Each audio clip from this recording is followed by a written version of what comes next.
My name is Barack Obama. I'm 53 years old. My name is Noah McQueen, and my relationship to the partner, he's the President of the United States and a great guy.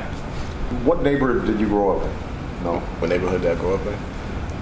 That's kind of a tricky question because, growing up, I didn't have kind of like a stable household. So, I really can't tell you. I probably lived in mostly all over PG County. It's probably, every time I drive past some area I lived in or some school I went to, or I lived in North Carolina for a little while twice, and I believe I attended 8 or 9 middle schools throughout the course of just 2 or 3 years. So now, were you moving around a lot because just the family situation was difficult?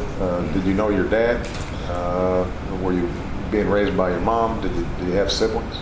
Well, I grew up in a single parent household. Mother, of course. No, I do know my dad, but you know who he is, and he's down the street, but you don't really. You didn't really have a relationship with him. No. Well, that's one of the things we have in common, because I grew up in a very different environment. I grew up in Hawaii, where my parents met as students, and so I was lucky in a lot of ways because Hawaii is a pretty forgiving environment. Weather's great, and it's a pretty diverse place. There's not a lot of violence or crime, and people are, I think, generally pretty happy. But my father left when I was 2, so I didn't know him either, and it wasn't until I was 10 that I actually met him in a way that I remember. And that was only for a month, and then he was pretty much out of my life again. So, that sounds as I get older, I start reflecting on how that affected me. How do you think that affected you in terms of not knowing your dad? Because this is true for a lot of young African American men. It was true for both of us. Sometimes we don't know, or have a good relationship or any relationship with our fathers. What kind of impact has that had on you? Do you reflect on that at all? God, don't be an offense. All right. Okay, it's kind of weird because for a while you make excuses. For a while, how young African Americans, most likely come up, and a lot of times, which is in single parent households. And that single parent 9 times out of 10 is not your dad. So you don't have your dad. You have only your mother and multiple siblings more than likely. So now you're growing up trying to learn things on your own, and you're the oldest. You got to try to fend for yourself and fend for your family, and then you got to try to learn how to be the man of the household. You got to kind of learn how to. You kind of learn right and wrong on your own terms, and you go about life in a way where it's like you have to do what you have to do for you and your family, and sometimes someone that haven't grown up in that environment, that haven't had them type of constraints on you since birth, they won't understand how you grow up. Right. So, did you have role models? Did you have mentors? Were the people that you were able to reach out to, even if they weren't your dad, teachers, coaches, somebody at church or somebody that you were able to interact with? Yes, there were definitely many people in my life all throughout my 16 years of hard struggles, and I can definitely say so many different people attributed to my success now, but it wasn't until I decided to do better for myself that I had to be held accountable for my actions, and that I wanted a change. I wanted to not only make a difference but be a difference. And when that took place, it's like overnight everything changed. I definitely I created a relationship with God, and when that happened, it was like night and day, literally. So it was an amazing thing, and some people say I changed overnight. Well, that's interesting, because I went through some of the same struggles. I did a lot of acting out when I was in high school, including when I was your age. I don't think I was as mature as you were at this point. It wasn't probably till I was 20, about halfway through college, that I made that same decision that I had to get much more serious about my life and my responsibilities. Now, you mentioned a relationship with God. How much of this do you think had to do with your religious faith? Is that what allowed you to change overnight, and what brought you to that place? Actually, when I feel like when God's trying to get to you, or when you really understand the magnitude of not only your situation but who He is, he kind of breaks you down. He kind of breaks you literally all the way down. So did you have a situation where you were really messing up bad enough where you said, man, God, you need to help me because I'm messed up? Yeah, definitely. I would definitely say, I definitely want to hear your point, but like, where you was. But for me, it was definitely, when I was, I guess, on the run, and I was out of state. You were on the run, how so? From the law. Yeah, what had you done? I believe it was a writ.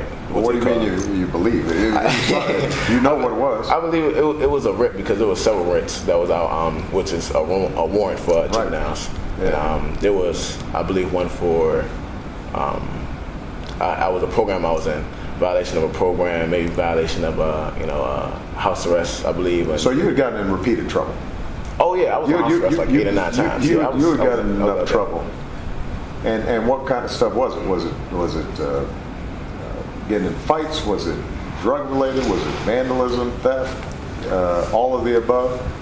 What it was for me, it was like I said, when you're outside growing up, the only way you know how, which is what's right in front of you, and you don't have a dad.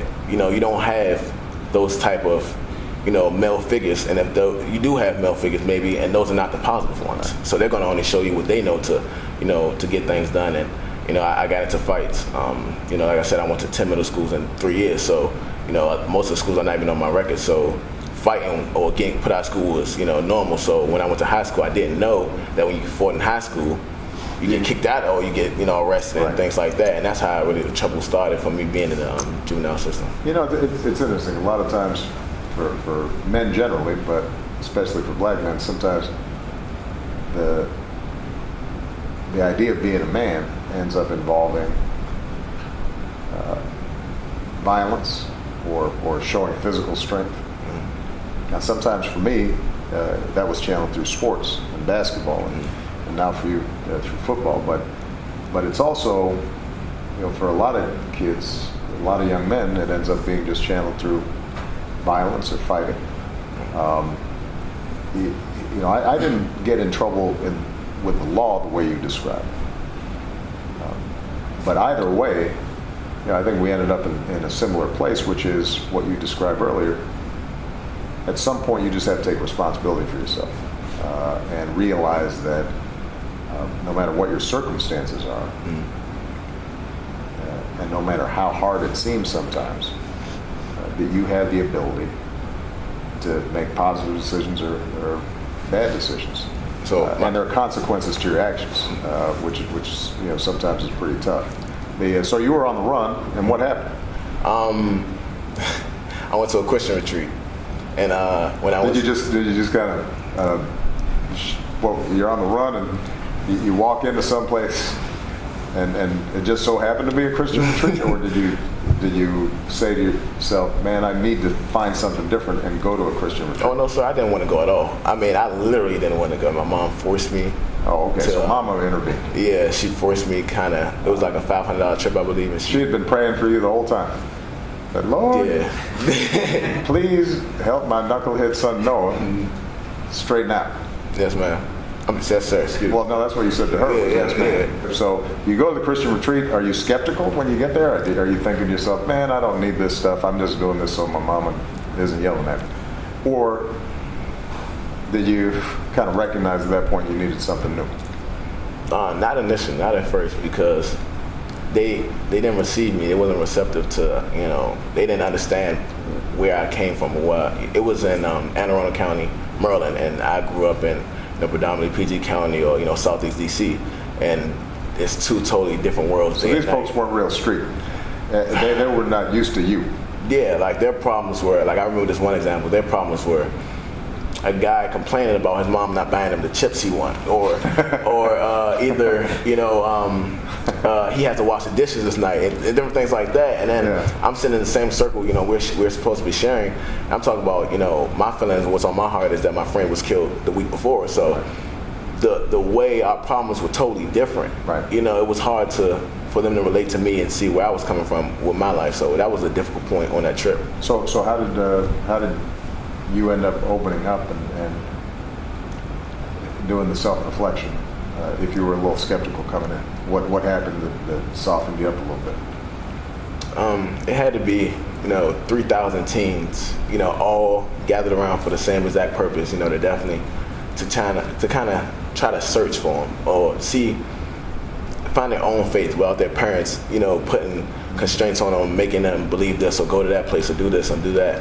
And when everyone had that mind, that heart to kind of find something or whatever that was, this trip with CIY, and it kind of overtook me after a while. I couldn't ignore it. I mean, I didn't have nothing to go back to. I didn't really have no other, where to go, and it was the lowest of low points. And that was just a point where I couldn't do nothing but call on him. Well, that's great. So when you think about where you want to go now, obviously you've straightened yourself out. You're sitting here in the White House, hanging out with the president. Oh, that's long gone. All that stuff is long gone. Yeah. So when you think about your past experiences, where you are now, where do you see yourself going? 10 years, 15 years from now, what would you like to be doing? 10, 15 years from now, I would definitely say, now I've definitely committed my life to, I'm not the same person. I'm not the same, creature. Everything about me and my being is different. Now, as currently or as recently as last week, I spoke to some members of Barack Obama Elementary, and we're working on, furthering our mentoring program over there, and I'm actually trying to get a tutoring program going over there, and different things like that. Now I'm head of Amante, which is called African American Male Aspiring to Excel, and I'm the president of it. So when I was doing them crazy things and stuff like that, I couldn't even get into the program. A year or two now, later, I'm the president of it. So and just to really change everything I do about me, it's not the same. And I kind of focused my life on. I just decided recently I want to do education because I do want to work with kids. So you might want to teach. Being involved in a mentoring program. Actually, that's a question.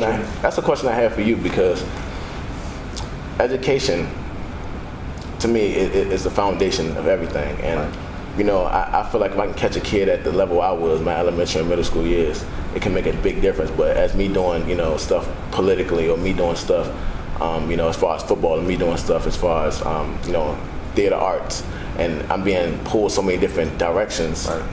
What advice would you give personally as far as? Well, look, listen, at the age of 18, I didn't know what I was going to be doing with my life. And, you're going to spend some time, if you're anything like me, just figuring out what's important to you, what's not, what are you good at, what do you enjoy, where are your passions, where are your energies. What I like about what you're saying is that you'd like to be giving back in some way. Because when I hear your experiences, part of what you're saying is you had somebody intervening in your life and helping to direct you and giving you another chance. You also put yourself in an environment where you had peers who were reinforcing positive behavior. And that's a way you can have a lot of impact. And I kind of vaguely understood that I wanted to have that kind of impact by the time I was 18, 19, 20, but I didn't exactly know how I was going to do that. I was inspired by the civil rights movement and the organizing that had been done during that period. And so I got this idea of being a community organizer. I didn't really know what it meant. And it turned out to be really hard. And it took me two or three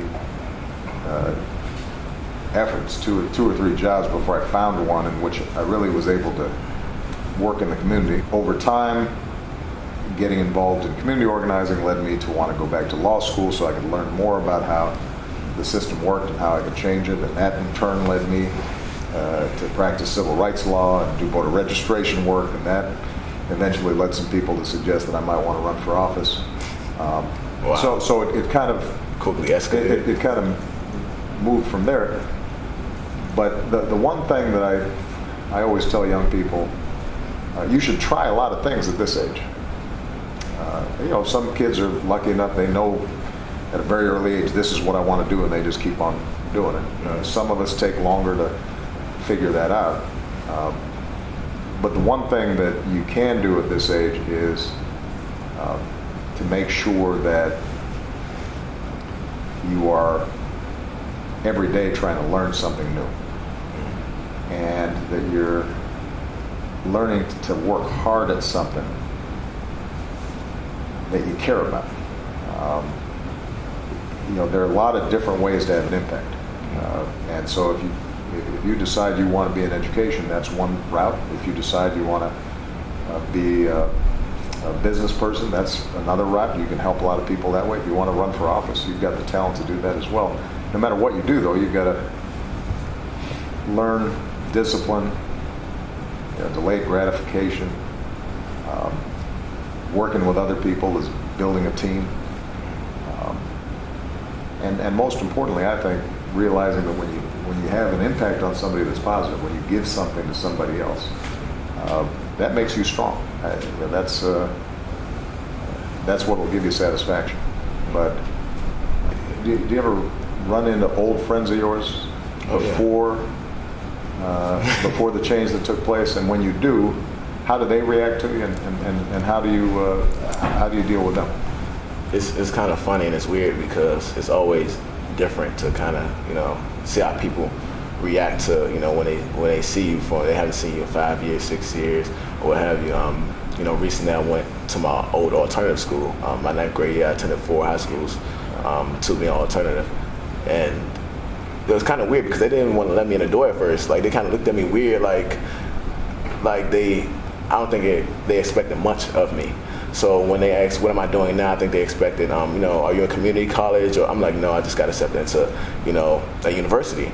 And they were saying, well, are you going to graduate, or did you graduate? I'm like, I'm graduating this year. And, and they just so surprised. So when I talked to, some old members that I knew, my first time being there, it was so emotional and it was so warm, and it was so amazing because they knew me before that. And then I actually, in the midst of scheduling, I guess a speaking engagement later on in March to come back there and speak to those kids that are there now, because they have, I believe, 80 something enrolled, but maybe they'd be lucky if 50 something come to their school. And it's different, to see the beginnings and to see where I was, see the exact same kid doing the exact same thing, and it's like, wow, like, we owe it to everyone, and ourselves to come back and change that. That's like our civic duty, I believe. Yeah. I'm sure you can relate to always, to be on top of your game, more so than just as a public figure, or more so than, as a mentor and people looking up to you. I feel like as a black man, because I know for a fact it's me coming on the train over here, I know how we're perceived, I know how people look at us, and sometimes granted, and I know we are automatically a lot of times at a disadvantage growing up. And I know that we have a responsibility that every time we step into the room, we sometimes have to be the smartest person there, or we have to, be the most articulate person there. We have to know the most. We have to somehow propel ourselves in a different atmosphere that we have an advantage, because we grow up with such a disadvantage. We have to somehow, make up for that in a way. So, it's hard, and it's hard to always make the right decision, and it's hard to always be the leader. The hardest thing for me would definitely be being in high school, and I'm in my 5th year of high school, and to see people and say, what, you are the success story.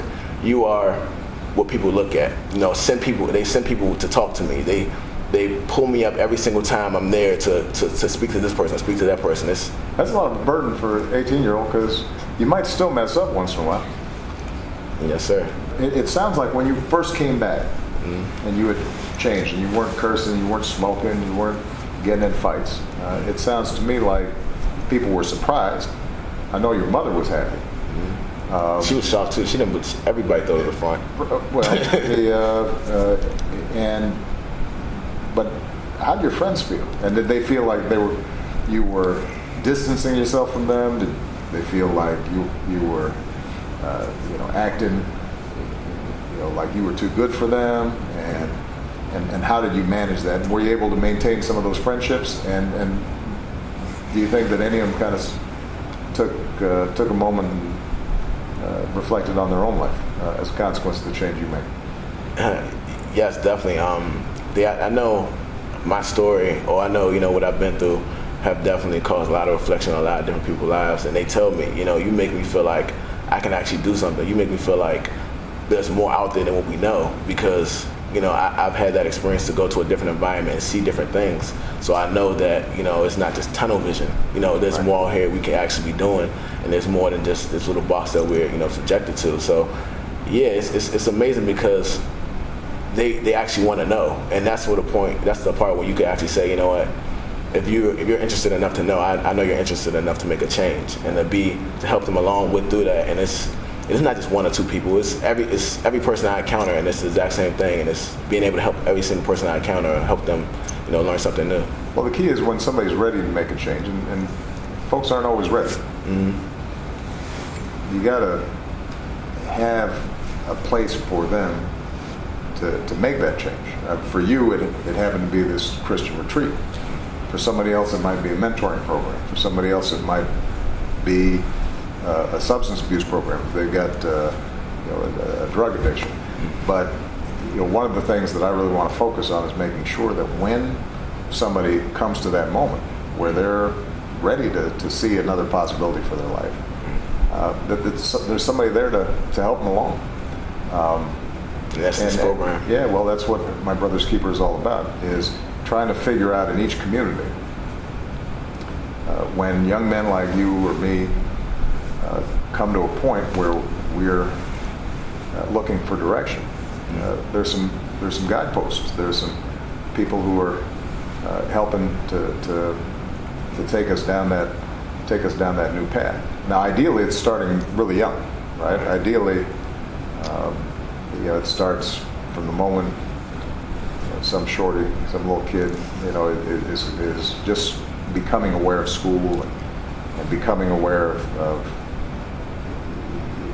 their social interactions, and they're guided. Mm-hmm. But not everybody's going to have that right away.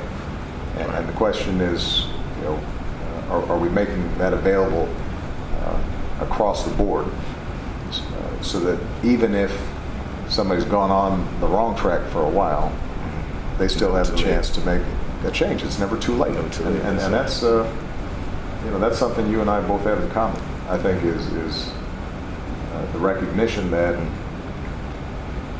even if you make mistakes in life, you still have the opportunity to make it right. And life is long, and it's a journey, and it's not always going to be a straight line. But if you stay at it, you can get to the destination you want. I was actually curious. I don't know how much time we have, but one of the questions I really wanted to ask more so than anything was, I know you said you had your low point. What was that like? What did that feel like? What got you out of that point? Like, what was it? I got to admit, for me, it wasn't like just that one sudden moment. Mm-hmm. It was more a gradual process, accumulation of things. What it came down to is when I was in college, I'd gotten into a good school. I was doing fine, even though I was not really applying myself the way I needed to. I was always a decent kid. I was a nice kid to people. I didn't try to hurt anybody, but I just wasn't very serious about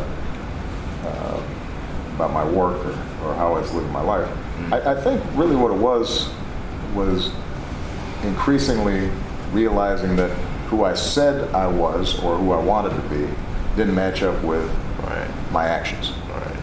And one of the things that I always say is if you want to know what your values are,